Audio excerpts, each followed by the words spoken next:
There's this really fascinating thing happening with modern families. It's a total paradox. On one hand, the family unit itself feels stronger than ever. But on the other hand, parents are more stressed and burned out than ever before. And that chaos, it trickles down and affects everyone. So let's kick things off with some really good news, because this is a big deal.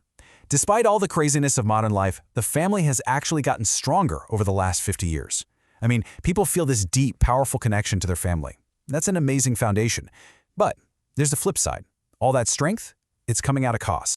And here's where things get really, really interesting. Check out this disconnect.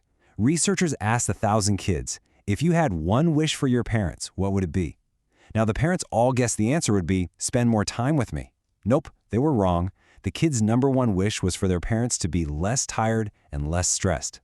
The bottom line is, our kids feel it. So, this all leads to the big question, right?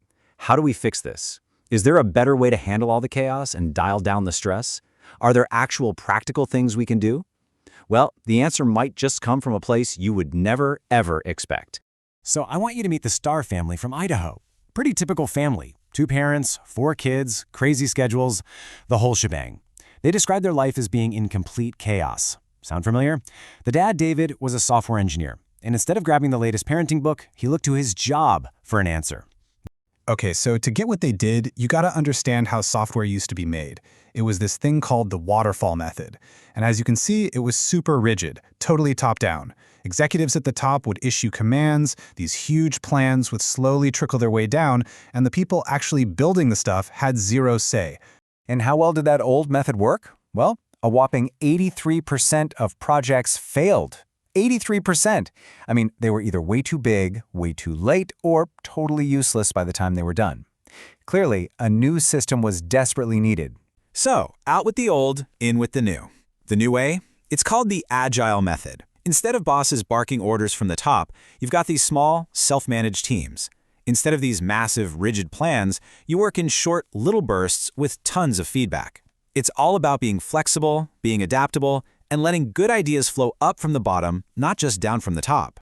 So the big question is, what happens when you take this idea from the tech world and drop it right into a chaotic family home? Well, for the Starr family, the results were, honestly, incredible. Communications skyrocketed, stress plummeted, and everybody actually felt happier to be part of the team. They'd stumbled upon a real playbook for taming the chaos. Okay, so you're probably wondering, how can I do this? Well, here it is. We're going to break down a simple 3-part playbook for creating your very own Agile family, based on what happy families are already doing right. All right, plank number 1, adapt all the time. Look, you have to stop trying to make a rule for every single problem that could ever pop up. It's impossible, right? The key is to build a system where you're constantly changing and reacting to problems as they happen. Here's a good rule of thumb. If your family is doing the exact same thing it was 6 months ago, you might be doing the wrong thing. So what does adapting actually look like? Let's get practical. Is family dinner a total nightmare every night? Ditch it. Or time shift it. Try a family breakfast or a special bedtime snack. Turns out, research shows there's really only about 10 minutes of good, quality connection in any family meal. You can get those 10 minutes anytime. Or hey, having a tough talk? Try moving from a hard kitchen chair to a soft couch. It literally makes you more open-minded. The whole point is to stay flexible and let the best idea win. Okay, plank number 2. This one is a game changer. You've got to reverse the waterfall. As parents, our instinct is just to give orders from on high.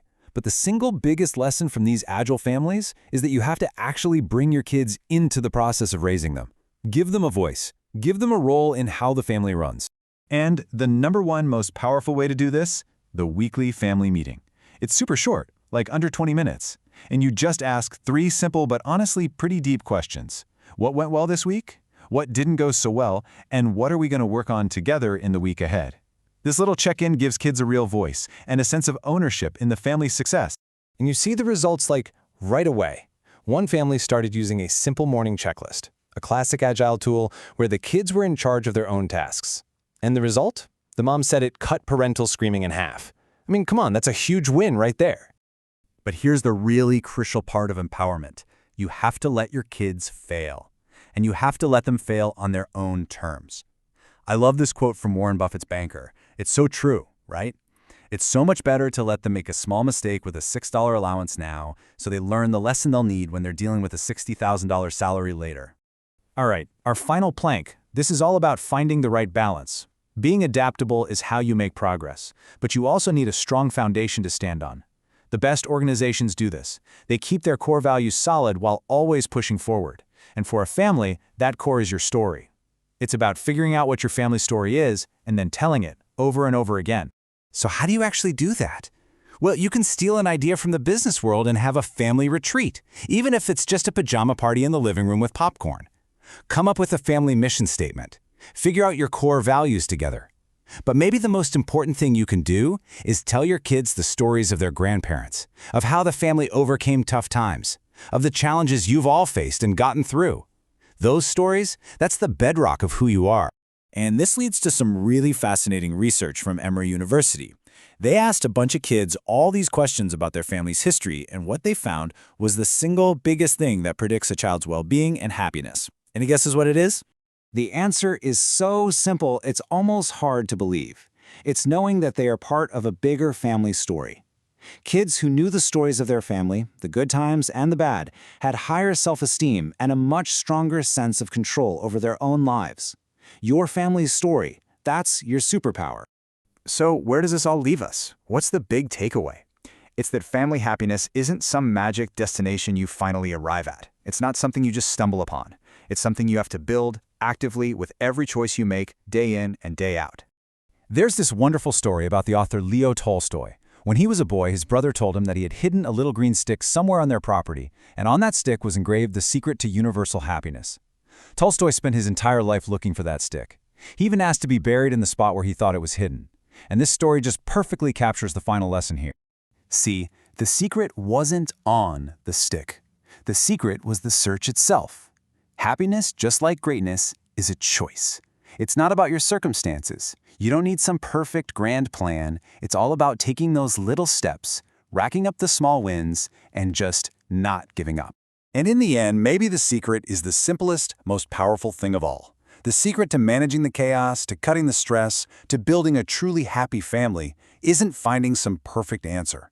It's just about being willing every week to look at your family and say, okay, let's try.